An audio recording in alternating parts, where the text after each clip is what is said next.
नमस्कार विद्यार्थी मित्रांनो, शिक्षक भरती टेट 2025 नंतर होणार आहे। या शिक्षक भरतीमध्ये महत्त्वाचे जे काही मुद्दे आहेत ते मी तर काही डिस्कशन केले, काही अजून बाकी आहे। त्यातला एक महत्त्वाचा मुद्दा आहे ज्यावरती बऱ्याच विद्यार्थ्यांनी कमेंटमध्ये मेसेज टाकले, कॉल पण केले। सो त्याबद्दल थोडक्यात माहिती घेऊया की नॉन क्रिमिलियर एनसीएल हे शेवटच्या तारखेचेच हवे का, या संदर्भात तुमच्याकडे जर हे एनसीएल नसेल तर नुकसान काय होऊ शकतं या संदर्भात एक जीआर आहे। तो जीआर पण मी तुम्हाला दाखवतो। त्या जीआर मध्ये काय म्हटलंय एनसीएल बाबत। आणि दुसरा मुद्दा, एनसीएल बाबत टेटने म्हणजे जेव्हा एक्झाम घेतली त्या एक्झामचा फॉर्म भरण्याच्या वेळेस टेटने तुम्हाला प्रसिद्धी पत्रक पण दिलं होतं। ते प्रसिद्धी पत्रक काय म्हणते थोडक्यात या व्हिडिओमध्ये समजून घेऊया। आणि कॅटेगरीच्या उमेदवारांना सवलत मिळू शकते का ते पण थोडक्यात समजून घेऊया। हा व्हिडिओ शेवटपर्यंत बघा। आवडला तर लाईक नक्की करून चॅनल सबस्क्राईब करून बेल आयकॉन क्लिक करा आणि तुमच्या मित्रांच्या ग्रुपमध्ये सुद्धा व्हिडिओ शेअर करा। सो शेवटपर्यंत बघा। तुमच्या मनात काही प्रश्न असतील तर कमेंट बॉक्समध्ये नक्की टाका, त्याचं उत्तर पुढच्या व्हिडिओत मी नक्की देईल। आता या व्हिडिओमध्ये मी दोन गोष्टी तुम्हाला प्रूफ दाखवणार आहे। पहिलं म्हणजे एक जीआर दाखवणार गव्हर्नमेंटचा आणि दुसरा म्हणजे तुम्हाला टेट एक्झामच्या वेळेस दिलेलं नोटिफिकेशन दाखवणार आहे। आता तिकडे जाण्यापूर्वी या चॅनलवरती मी भरपूर व्हिडिओ तुम्हाला घेतले, अगदी काय म्हणजे आपण इन्फॉर्मेटिव्ह व्हिडिओ आहे, प्रॉपर इन्फॉर्मेशन सांगितली। तुम्हाला आवडली असेल मला कमेंटमध्ये नक्की कळवा। तुम्ही याच्यावरती काय कमेंट करू शकता ती कमेंट सुद्धा कमेंट बॉक्समध्ये नक्की टाका। हे सगळे व्हिडिओ बघा, खूपच व्हिडिओ चांगले घेतलेले आहे, एकदा जाऊन चेक करा। आणि असेच पुढचे व्हिडिओ बघायचे असेल ना तर चॅनल सबस्क्राईब करून बेल आयकॉन वरती क्लिक करा।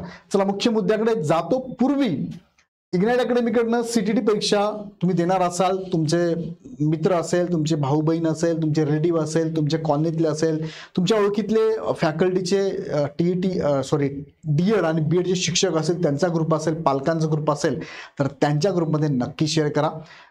या दोन्ही बॅचेस बघा, सीटीटीची पेपर 1 पेपर 2 ची बॅच आहे आणि टीईटी प्लस सीटीची पण बॅच आपल्याकडे अवेलेबल आहे। लाईव्ह प्लस रेकॉर्ड दोन्ही बॅचेस आहे। ह्या बॅचेसमध्ये फॅकल्टी सेपरेट आहे, पीडीएफ नोट्स आहे, टेस्ट सिरीज अवेलेबल आहे, पीवायक्यू अनालिसिस आहे, आयपीएस पॅटर्ननुसार शिकवलं जात आहे। हे सगळं ह्या बॅचमध्ये अवेलेबल आहे। दोन्ही बॅच जर तुम्ही बघितली तर फी तुम्हाला सीटीटीची 1999 प्लस जीएसटी आहे आणि दोघं एकत्र घेतली तर तुम्हाला 3499 प्लस जीएसटी आहे। पण विशेष म्हणजे काय, तुम्हाला आम्ही गणेशोत्सवानिमित्त 20% डिस्काउंट ऑफर करत आहोत। ही घेण्यासाठी तुम्हाला बाप्पा नावाचा कुपन कोड वापरायचा आहे। प्रथम येणाऱ्या 500 विद्यार्थ्यांना 27 ऑगस्ट पासून 6 सप्टेंबर पर्यंत ही ऑफर मर्यादित असणार आहे। सो लगेच जॉईन करा, तुमच्या मित्रांना रिलेटिव्हला सगळ्यांना नक्की कळवा। आता मुख्य मुद्द्याकडे तुम्हाला घेऊन जातो। बघा एनसीएल कुणाला लागणार आहे, तर एनसीएल कुणाला लागणार त्याची फक्त नाव मी लिहितो।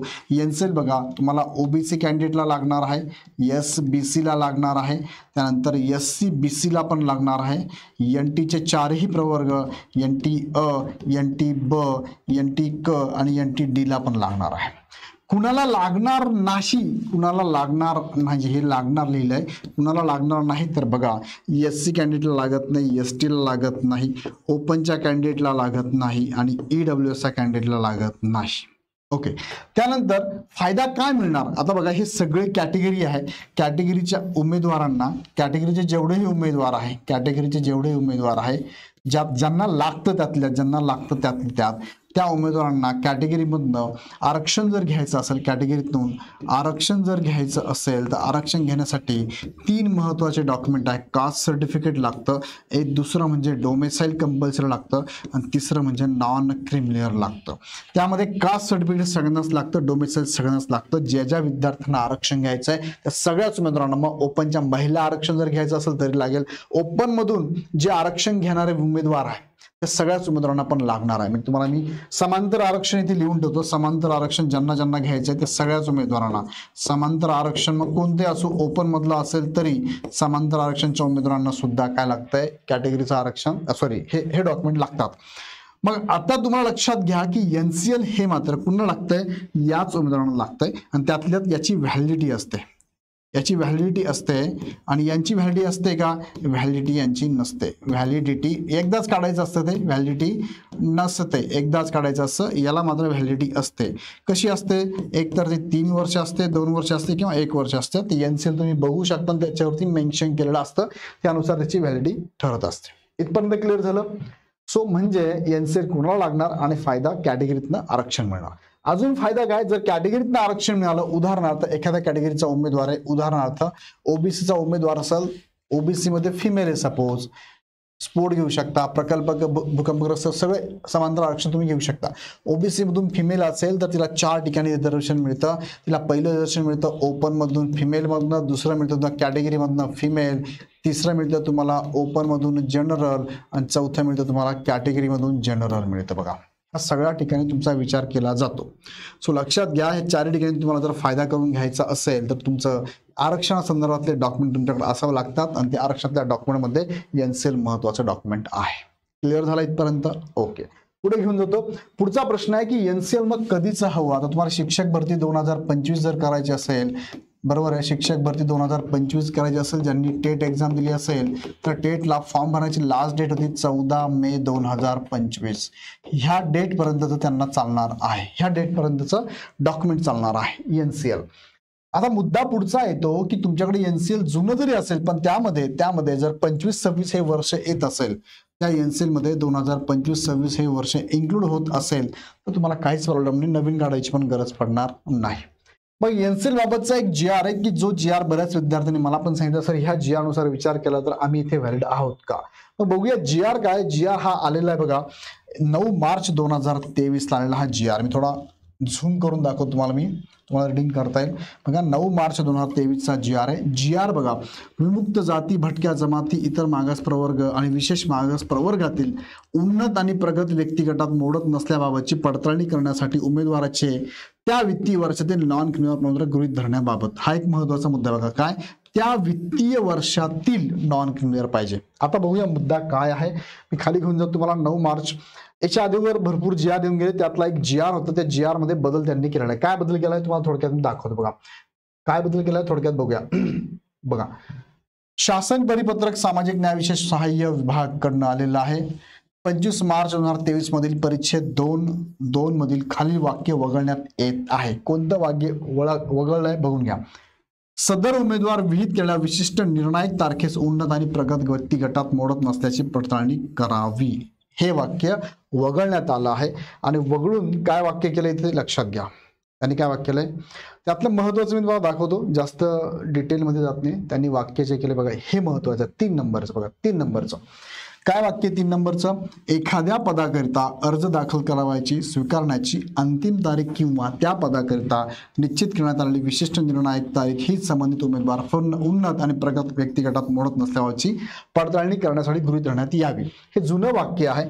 हे वगळून काय केलंय, उक्त परिच्छेद क्रमांक 2 हा जो आहे तिसरा, हा काय सुधारणा केली, याच्यामध्ये सुधारणा करण्यात आली. काय असलंय मग बघा, याच्यामध्ये संबंधित उमेदवार उन्नत आणि प्रगत व्यक्ती गटात म्हणजेच एनसीएल गटात मोडत नसल्याबाबतची पडताळणी करण्यासाठी एखाद्या पदाकरिता अर्ज दाखल करावयाची स्वीकारण्याची अंतिम तारीख किंवा त्या पदाकरिता निश्चित करण्यात आलेली विशिष्ट निर्णायक तारीख ज्या वित्तीय वर्षात येते त्या वित्तीय वर्षातील उमेदवाराचे नॉन क्रिमिनल प्रमाणपत्र गृहीत धरण्यात यावे.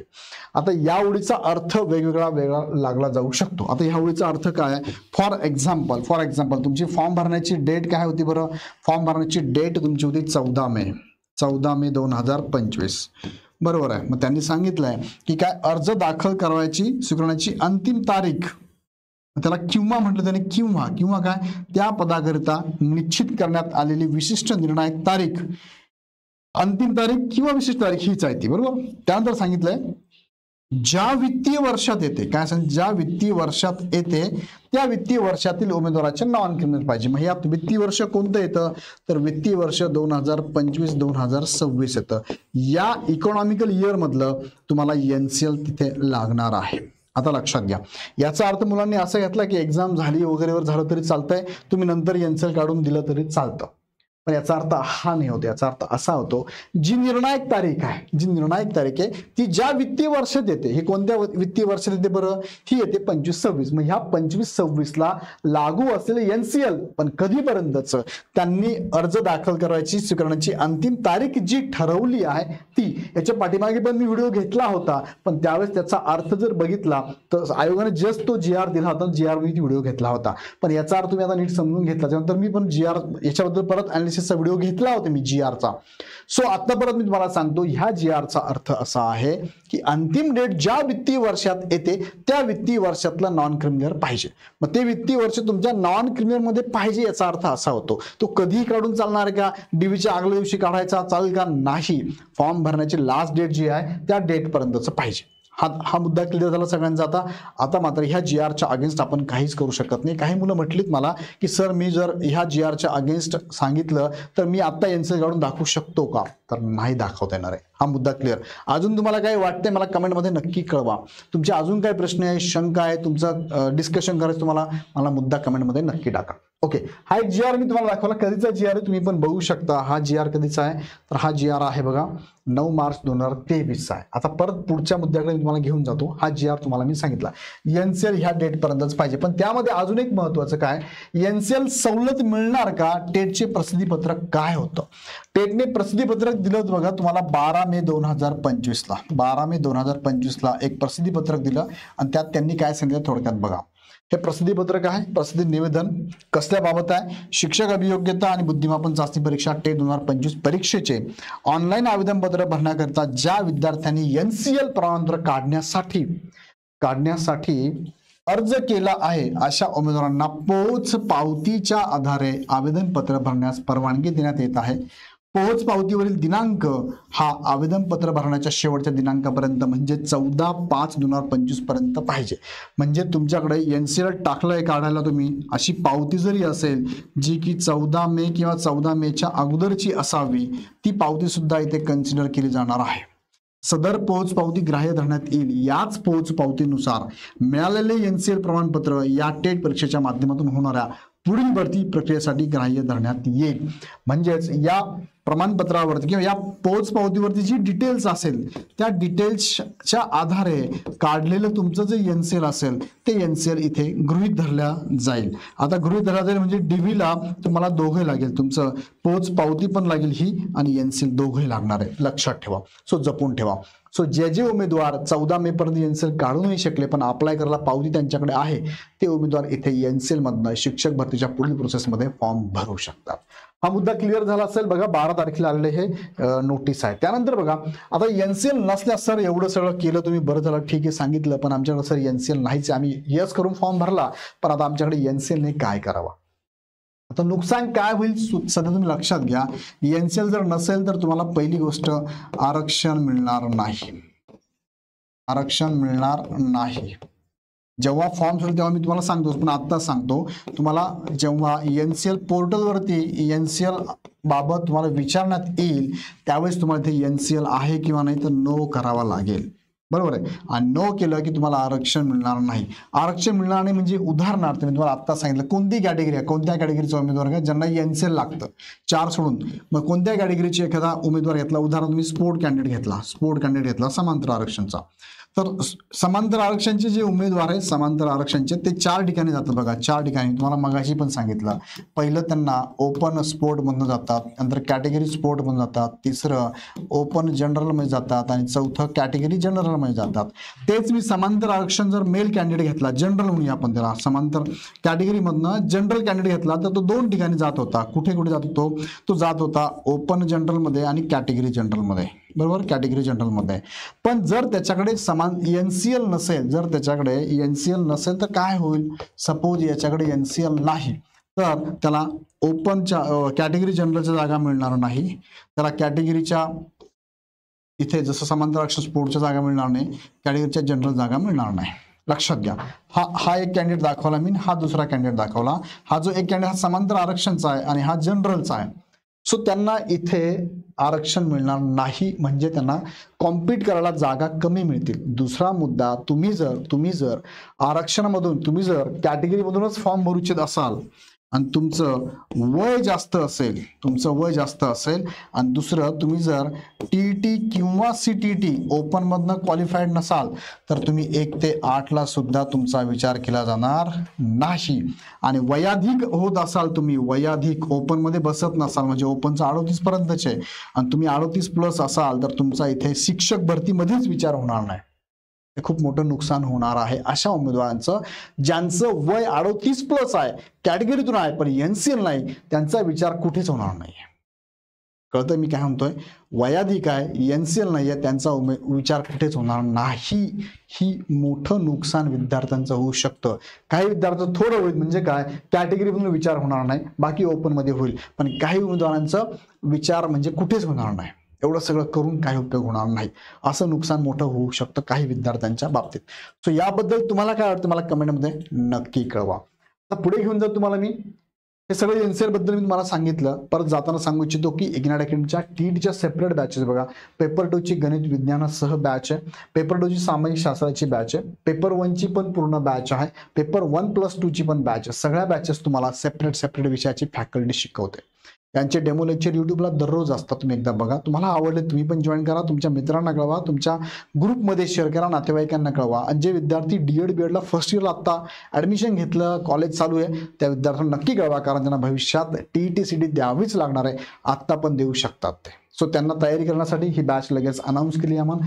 या संदर्भात डिटेल माहिती घेण्यासाठी तुम्ही इग्नाइट अकॅडमीचा ॲप डाउनलोड करू शकता. आणि विशेष म्हणजे या सगळ्या बॅचेसवरती गणेशोत्सव निमित्त 27 ऑगस्ट ते 6 सप्टेंबरपर्यंत ऑफर चालू आहे 20% ऑफमध्ये. त्यासाठी कुपन कोड वापरायचा आहे बाप्पा नावाचा. सो लगेच जॉईन करा. जॉईन करण्यासाठी खाली डिस्क्रिप्शनमध्ये पण लिंक दिली आहे. हे ॲप तुम्ही डाउनलोड करून परचेस करू शकता, हवी ती बॅच. आणि जर काही शंका असेल तर 88-88-25-117 ह्या नंबरला कॉल करू शकता. सो पुन्हा व्हिडिओ नेक्स्ट व्हिडिओमध्ये. व्हिडिओ आवडला तर लाईक करा, चॅनल सबस्क्राईब करा. धन्यवाद.